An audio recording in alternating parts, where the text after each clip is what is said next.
कहानी की शुरुआत में हम एक बड़े से महल के अंदर एक प्रिंस को देखते हैं जिसे अपनी दौलत और खूबसूरती पर काफी घमंड था और वो हमेशा दूसरे लोगों को नीच नजरों से देखा करता था। यह प्रिंस इतना ज्यादा बिगड़ा हुआ था कि वो अपने महल के अंदर सिर्फ खूबसूरत लड़कियों को अंदर आने की इजाजत देता था। और एक रात जब प्रिंस पार्टी के दौरान महल के अंदर खूबसूरत लड़कियों के साथ डांस कर रहा होता है, तभी बाहर तेज तूफान आ जाता है। अब उस तूफान में होने वाली बारिश से बचने के लिए एक गरीब बूढ़ी औरत इस महल के अंदर आ जाती है और वो बूढ़ी औरत शहजादे को एक गुलाब का फूल देती है। लेकिन प्रिंस उस बूढ़ी औरत के बदसूरत चेहरे को देखते हुए उस गुलाब के फूल को जमीन पर गिरा देता है और उस गरीब बूढ़ी औरत के चेहरे का मजाक उड़ाते हुए हंसने लगता है। वो बूढ़ी औरत प्रिंस को काफी समझाने लगती है कि खूबसूरती कभी भी इंसान के चेहरे पर नहीं बल्कि उसके दिल में होती है। लेकिन प्रिंस उसकी बातों पर ध्यान नहीं देता और लोगों के सामने उस बूढ़ी औरत को बुरा भला कहने लगता है। यह देखकर वो बूढ़ी औरत समझ जाती है कि प्रिंस के दिल में रहम नाम की कोई चीज नहीं है, इसलिए वो बूढ़ी औरत अचानक अपना रूप बदल लेती है और एक खूबसूरत लेडी में बदल जाती है। दरअसल वो बूढ़ी औरत एक जादूगरनी थी जो एक बूढ़ी औरत का रूप लेकर प्रिंस के पास आई ताकि वो प्रिंस के दिल के बारे में जान सके। और वो समझ गई कि प्रिंस के दिल में गरीब लोगों के लिए प्यार बिल्कुल भी नहीं है। अब जाकर प्रिंस की अक्ल ठिकाने आ जाती है और वो घुटनों पर आकर उस जादूगरनी से कहता है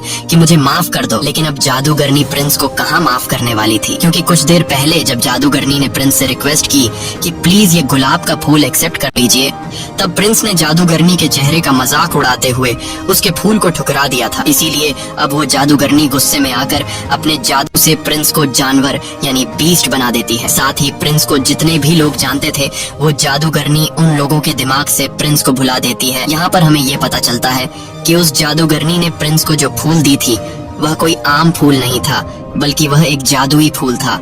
और उस फूल को एक्सेप्ट न करने पर जादूगरनी ने प्रिंस को श्राप दे दिया जिससे वह एक जानवर में बदल गया। और ये श्राप तभी खत्म होगा जब प्रिंस को उस फूल की आखिरी पंखुड़ी गिरने से पहले किसी से प्यार हो जाए और वह भी प्रिंस से प्यार करे। लेकिन उस फूल के आखिरी पंखुड़ी गिरने से पहले अगर किसी ने प्रिंस से प्यार नहीं किया तो प्रिंस हमेशा के लिए इसी रूप में रह जाएगा और वह दोबारा कभी इंसान नहीं बन पाएगा। अब काफी साल गुजर जाते हैं लेकिन उस महल में कोई भी अपना कदम नहीं रखता क्योंकि उस जादूगरनी ने लोगों के दिमाग से प्रिंस और महल को भुला दिया था। अब यहाँ सीन शिफ्ट होता है उस महल के पास वाले गांव पर, जहाँ हम एक लड़की को देखते हैं जिसका नाम बेल है। बेल को किताबें पढ़ना काफी पसंद है और आज भी वह एक नया किताब खरीदने के लिए जा रही है। बेल के फादर एक डिजाइनर हैं और वह अपनी बेटी बेल से काफी ज्यादा प्यार करता है। इसी गांव में गैस्टोन नाम का लड़का भी रहता है। गैस्टोन बेल को काफी पसंद करता है और वह बेल से शादी करना चाहता है। लेकिन बेल ऐसा बिल्कुल भी नहीं चाहती थी क्योंकि गैस्टोन एक धोखेबाज इंसान था और वह अक्सर गैस्टोन को इग्नोर कर देती।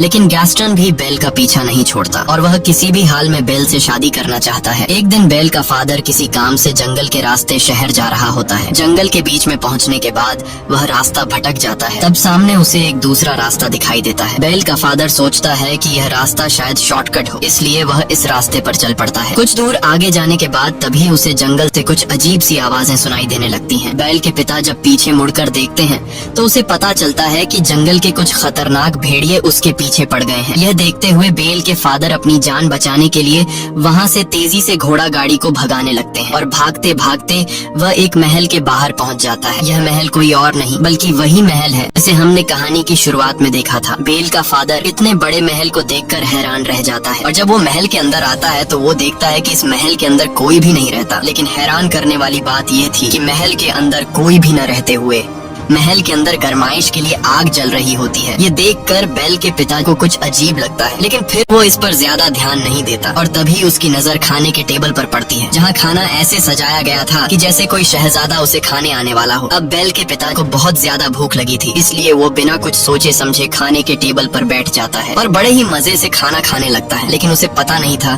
कि कुछ देर बाद उसके साथ कुछ ऐसा होने वाला है जिससे उसका होश उड़ने वाला था। और जब बेल का पिता मजे से खाना खा रहा होता है तभी अचानक टेबल पर रखा कप बेल के पिता के करीब आता है और हैरान करने वाली बात यह थी कि वह बेल के पिता से बातें करने लगता है। ये देखकर बेल के पिता बहुत ज्यादा घबरा जाते हैं और वहां से भागने लगते हैं। अब यहाँ पर सवाल यह उठता है कि वह कप आखिर कैसे बोल रहा था। दरअसल यहाँ पर जितनी भी चीजें पड़ी हुई थी वो पहले कभी इंसान हुआ करते थे, लेकिन जादूगरनी के श्राप की वजह से ये सभी के सभी चीजों में बदल गए।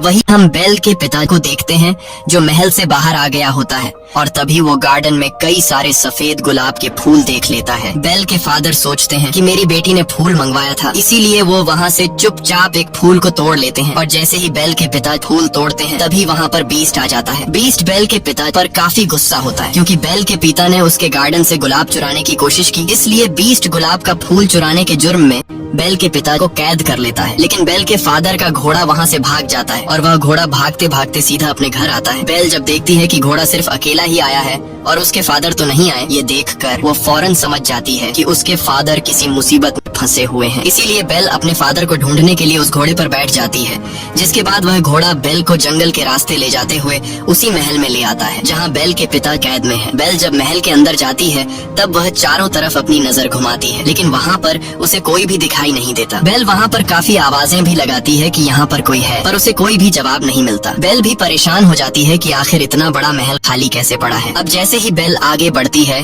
तभी उसके कानों में लोगों की आवाजें सुनाई देती हैं, लेकिन हैरान करने वाली बात यह थी कि उसे कोई भी दिखाई नहीं दे रहा था। दरअसल ये वही घड़ी और कैंडल स्टैंड बातें कर रहे थे। अब जब बेल उस घड़ी और कैंडल स्टैंड के करीब आती है तभी ऊपर से बेल को अपने पिता की चिल्लाने की आवाज सुनाई देती है, जिसके बाद वह फौरन ऊपर वाले फ्लोर पर चली जाती है जहाँ उसे अपना फादर एक कोठरी के अंदर बंधा हुआ दिखाई देता है। बेल के फादर उसे जल्दी जल्दी में बताते हैं कि यह सारा महल जिंदा है, इसीलिए जितना जल्दी हो सके तुम यहाँ से भाग जाओ, कहीं ऐसा ना हो कि वह बीस्ट तुम्हें देख ले। बेल पूछती है कि कौन सा बीस्ट, जिस पर बेल के फादर बताते हैं कि वह बीस्ट बहुत ही ज्यादा खतरनाक है। मैंने तुम्हारे लिए यहाँ से सिर्फ एक फूल तोड़ा था, जिसकी सजा के तौर पर उस बीस्ट ने मुझे यहाँ उम्र भर कैद में डाल दिया। बेल के पिता बेल से कहते हैं कि तुम जल्दी से यहाँ से भाग जाओ, नहीं तो वह तुम्हें भी पकड़ लेगा। अब इससे पहले कि बेल वहाँ से निकल पाती तभी वहाँ पर बीस्ट आ जाता है, जिसे देखकर बेल काफी घबरा जाती है क्योंकि वह बीस्ट बहुत ही ज्यादा डरावना लग रहा था। लेकिन बेल अपने डर पर काबू रखते हुए बीस्ट को ऐसा दिखाती है कि जैसे वह बीस्ट से बिल्कुल भी नहीं डर रही। बेल कहती है कि मैं अपने फादर से मिलना चाहती हूँ, लेकिन बीस्ट बेल को अपने फादर से मिलने से मना कर देता है। तब बेल बीस्ट से कहती है कि तुम कितने जालिम इंसान हो जो एक गुलाब का फूल तोड़ने की वजह से तुमने मेरे फादर को उम्र भर की कैद की सजा सुना दी। मेरे फादर ने सिर्फ एक फूल ही तो तोड़ा है और ऐसा करने के लिए मैंने ही उनसे कहा था, इसलिए तुम्हें मुझे कैद करना चाहिए। लेकिन बीस्ट बेल की बात मानने से इनकार कर देता है और कहता है कि मैं तुम्हें तुम्हारे फादर से मिलने के लिए कुछ देर तक दरवाजा खोल रहा हूँ, इसलिए तुम्हें अपने फादर से आखिरी बार जो भी कहना है कह दो, क्योंकि अगर यह दरवाजा एक बार खुल गया और बंद हो गया तो दोबारा कभी भी नहीं खुलेगा। ये कहते ही बीस्ट सेल का दरवाजा खोल देता है। बेल जल्दी से अंदर जाकर अपने फादर को गले लगाती है और बड़ी ही चालाकी से अपने फादर को बाहर धक्का दे देती है, जिसके बाद वो खुद उस सेल का दरवाजा अपने पीछे बंद कर देती है। अब बीस्ट ने जैसे कहा था कि एक बार अगर ये दरवाजा खुल गया और फिर बंद हो गया तो दोबारा कभी नहीं खुलेगा, इसलिए अब वो बीस्ट बेल के फादर को अंदर नहीं डाल सकता था। बेल के फादर कहते हैं कि तुमने ऐसा क्यों किया? तब बेल अपने फादर से कहती है कि तुम्हारा बाहर रहना ज्यादा जरूरी है। इसके बाद बेल का फादर वहाँ से जाने लगता है और अपनी बेटी से कहता है कि मैं जल्दी ही तुम्हें छुड़ाने के लिए मदद लेकर आऊंगा। और अब बेल यहाँ पर कैद हो जाती है। लेकिन जैसे ही बीस्ट वहाँ से जाता है तभी एक घड़ी और एक कैंडल दोनों बेल के पास आते हैं। दरअसल ये कभी इंसान हुआ करते थे, लेकिन जादूगरनी के श्राप की वजह से अब ये दोनों घड़ी और कैंडल में चेंज हो चुके थे। अच्छी बात यह थी कि ये इंसान के जैसा ही सब कुछ कर सकते हैं, जैसे चलना, बोलना, हंसना या फिर इंसान की तरह कोई भी काम करना। वो घड़ी और कैंडल स्टैंड दरवाजा खोलकर अंदर आ जाते हैं और बेल से बातें करने लगते हैं। ये सब देखकर बेल घबरा जाती है और बेल को कुछ समझ नहीं आ रहा होता कि यह सब क्या हो रहा है। यहाँ कैंडल स्टैंड बेल से कहता है कि घबराओ मत और हमारे पीछे आओ। बेल अब किसी तरह हिम्मत जुटाकर उनके पीछे जाती है और वो दोनों बेल को एक लग्जूरियस रूम के अंदर ले आते हैं और बेल से कहते हैं कि तुम यहाँ रह सकती हो। लेकिन जब इस बात की खबर बीस्ट को लगती है तब उसे काफी गुस्सा आता है, इसीलिए वह घड़ी और कैंडल स्टैंड को काफी डांटने लगता है। लेकिन वो दोनों कहते हैं कि शायद यही लड़की है जो हमें उस श्राप से आजाद करवाएगी, इसलिए वो कैंडल स्टैंड और घड़ी बीस्ट से कहते हैं कि तुम्हें उस लड़की के करीब जाकर उसे इम्प्रेस करना चाहिए। वो बीस्ट से कहते हैं कि जाओ और इस लड़की से बातें करो, उसे खाने के लिए इन्वाइट करो और उसे अपने प्यार के जाल में फंसा लो। ये सब सुनकर बीस्ट गुस्सा हो जाता है और कहता है कि क्या तुम दोनों पागल हो चुके हो? मैं इतना गिर चुका हूँ कि अब मैं एक चोर की बेटी को खाने के लिए इन्वाइट करूँ? और उसके साथ बैठकर खाना खाऊंगा। बीस्ट कहता है कि ऐसा कभी भी नहीं हो सकता, लेकिन जब सारे लोग उसे कहते हैं कि तुम्हें इस लड़की को खाने पर इनवाइट करना होगा, तब वह मान जाता है, क्योंकि इस महल के अंदर जितने भी लोग कैंडल, चेयर, घड़ी और चीजें बने हैं, उसका जिम्मेदार सिर्फ और सिर्फ बीस्ट है।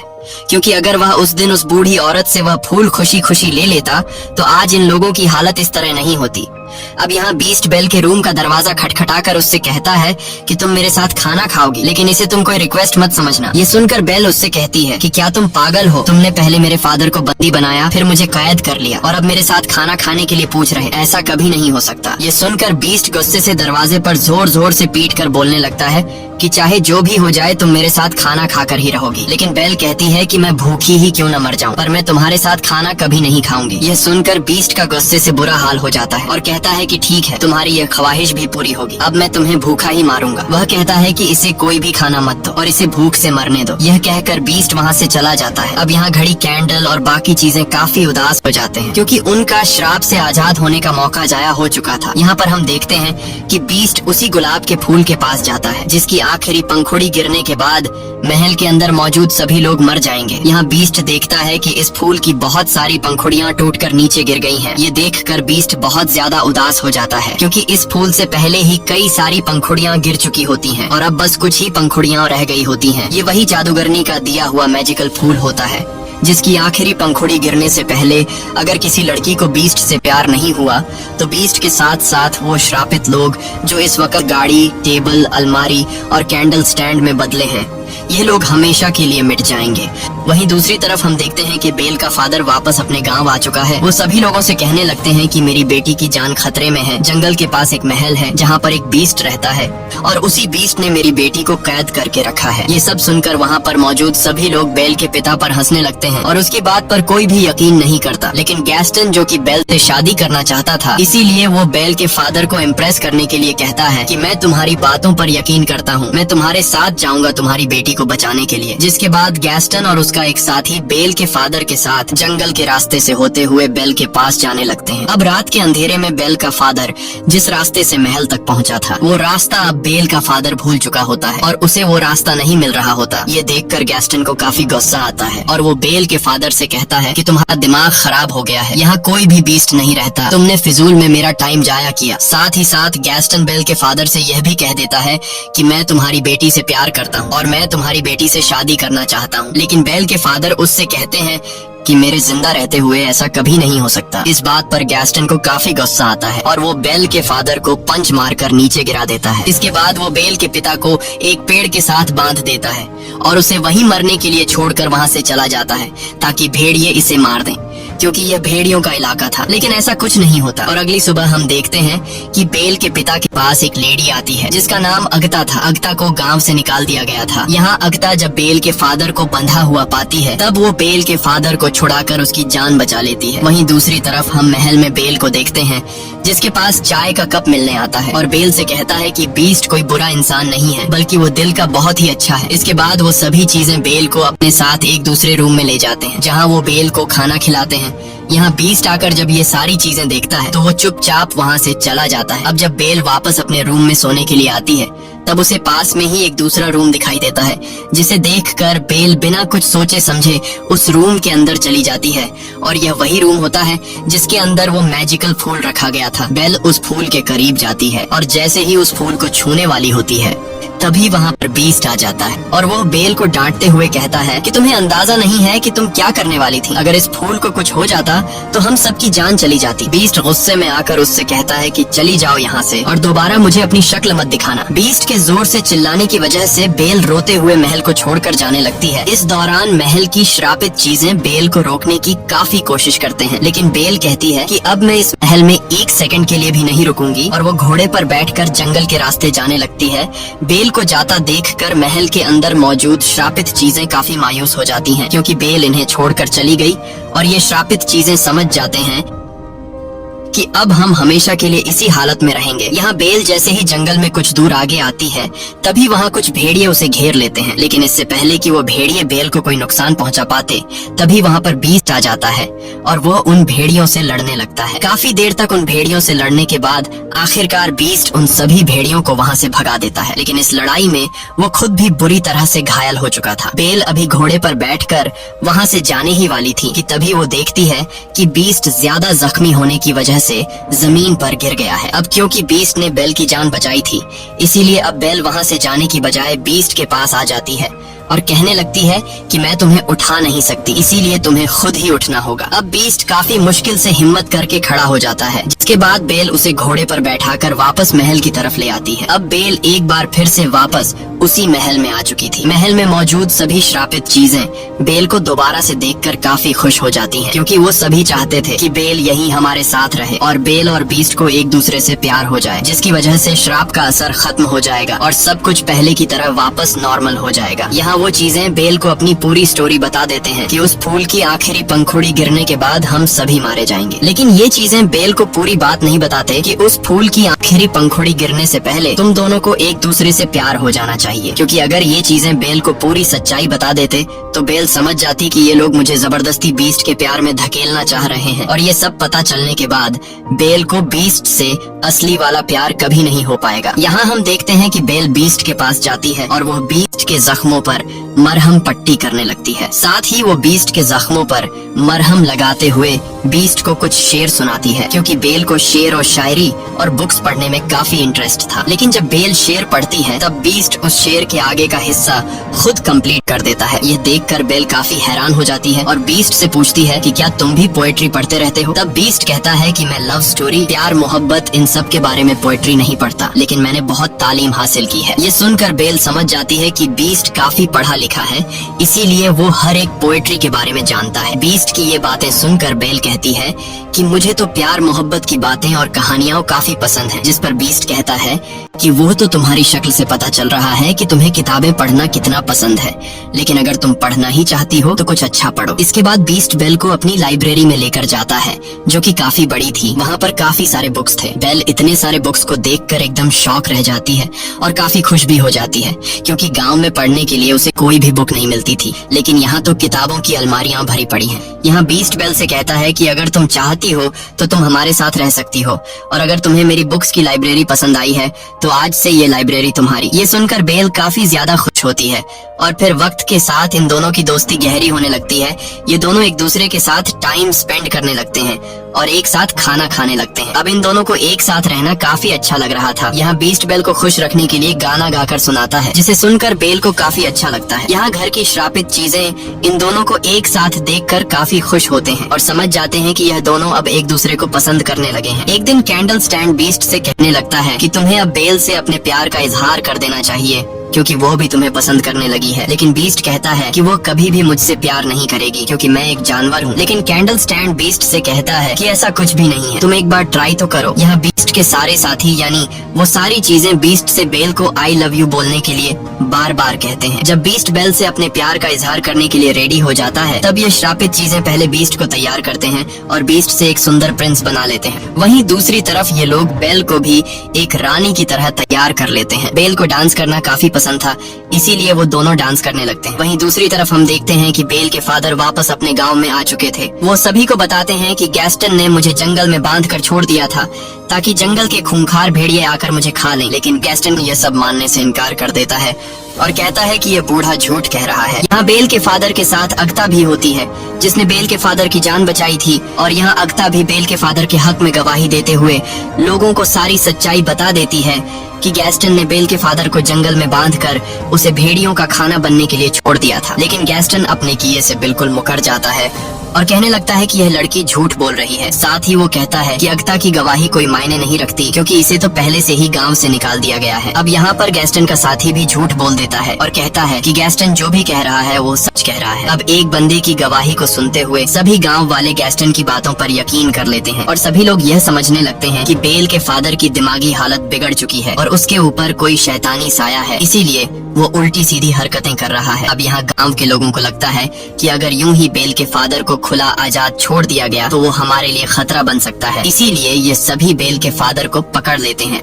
और उसे बंदी बना लेते हैं। वहीं दूसरी तरफ हम महल में बीस्ट और बेल को देखते हैं, जहाँ ये दोनों डांस कर रहे होते हैं और बीस्ट काफी साल बाद डांस कर रहा था। यहाँ बीस्ट बेल से कहता है कि मैं इन फीलिंग्स को काफी अच्छा महसूस कर रहा हूँ, क्योंकि मैं इस एहसास को जैसे भूल ही गया था। बेल कहती है कि मुझे भी डांस करना काफी पसंद है और मुझे मेरे फादर ने डांस करना सिखाया। ये सुनकर बीस्ट बेल से पूछने लगता है कि क्या तुम अपने फादर को मिस करती हो? तब बेल कहती है, हाँ, मुझे अपने फादर की बहुत याद आ रही है। ये सुनकर बीस्ट को बेल पर तरस आता है और वो बेल को एक आईना दिखाते हुए कहता है कि इस आईने की मदद से तुम हर उस इंसान को देख सकते हो जिसे तुम देखना चाहती हो। बेल उस आईने को लेकर जब अपने फादर को याद करती है तब उसे आईने में अपना फादर दिखाई देता है और वो देखती है कि गांव वालों ने उसके फादर को बंदी बनाया हुआ है। यह देखकर बेल काफी परेशान हो जाती है, जिस पर बीस्ट कहता है कि तुम्हें अपने फादर के पास जाना चाहिए, क्योंकि इस वक्त तुम्हारे फादर को तुम्हारी जरूरत है। साथ ही बीस्ट बेल को वो जादुई आईना भी देता है और कहता है कि तुम्हें मेरी याद आए तब तुम मेरी इस बदसूरत शक्ल को इस आईने में देख लेना। जिसके बाद बेल अपने फादर को बचाने के लिए फौरन वहाँ से चल देती है। और अब बेल के जाने के बाद बीस्ट महल में अकेला रह गया था। बीस्ट बेल को काफी मिस करने लगा था, क्योंकि अब उसे बेल से प्यार हो गया था। और अब क्योंकि बीस्ट ने खुद ही बेल को आजाद कर दिया था, इसीलिए जो श्राप जादूगरनी ने इन्हें दिया था वो अब कभी भी खत्म नहीं होगा। इस बात को लेकर